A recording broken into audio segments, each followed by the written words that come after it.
Mitra Muslim, setiap produk itu mempunyai standar yang dikeluarkan oleh pabrik, dan kemudian pabrik itu memberikan buku manual bagaimana mengoperasikan, merawat. Tentu kalau kita lihat misalnya kayak Mitsubishi juga punya standar, sehingga secara periodik mobil-mobil yang telah dibeli oleh konsumen itu harus dibawa kembali untuk dicek apakah standar seperti standar yang dikeluarkan oleh pabrikasinya.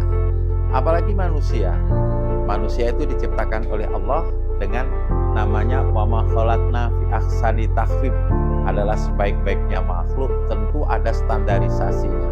Oleh sebab itu manusia supaya kembali kepada fitrah, karena dilahirkan ke dunia dalam keadaan fitrah, kullu mauludin yuladu ala fitrah, bayi yang lahir ke dunia dalam keadaan fitrah mesti dirawat, mesti dipelihara. Kalau tidak, maka keimanannya bisa tergoyah. Apalagi al-imamu yazid wa yanqus. Namanya iman itu ada saatnya naik dan saatnya turun. Nah, bagaimana merawat keimanan? Salah satunya adalah dengan cara beribadah. Makanya ibadah itu ada yang sifatnya harian sampai 5 kali sholat. Itu adalah proses perawatan keimanan yang kita miliki. Lalu kemudian ada yang pekanan atau mingguan, mestinya sholat Jumat. Itu adalah proses pemeliharaan perawatan. Ada yang sifatnya bulanan, misalkan saum ayaumul bid tanggal 13, 14, 15 bulan Hijriah. Itu adalah salah satu perawatan. Ada yang sifatnya tahunan, itu adalah bulan Ramadan. Lalu kemudian ada yang seumur hidup dirawat cukup 1 kali, itu adalah kewajiban ibadah haji. Nah, mitra muslim, dengan kewajiban apa yang diberikan oleh Allah kepada kita inilah akan merawat keimanan kita, sehingga harapan kita nanti kita ketika meninggal, ketika mati dalam keadaan husnul khotimah.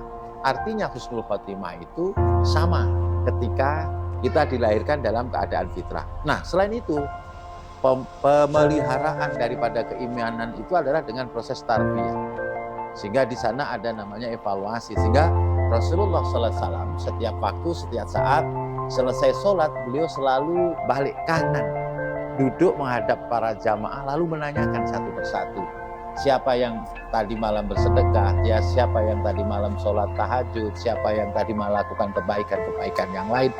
Kenapa? Ini adalah proses pemeliharaan atau pemerawatan. Karena iman kalau tidak dirawat berangsur-angsur, maka dia akan melemah, ada namanya futur, dan bisa-bisa menjadi kufur. Oleh sebab itu ini menjadi sesuatu yang penting untuk pemeliharaan iman ini.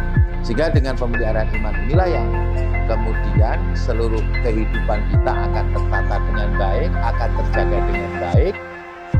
Bukan hanya sekedar ibadah tadi yang memang itu harus mutlak kita lakukan karena itu merupakan kewajiban kita. Yang kedua adalah harus ada proses yang tarbiyah yang sifatnya pemeliharaan.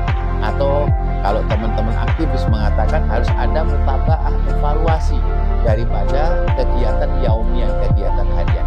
Sehingga itu menjadi sesuatu yang penting karena untuk menjaga kita. Mudah-mudahan kita semua mitra muslim bisa menjaga keimanan kita, sehingga nanti ketika Allah memanggil kita dalam keadaan husnul khotimah. Wallahu muwaffiq ila aqwamit thoriq. Wassalamualaikum warahmatullahi wabarakatuh.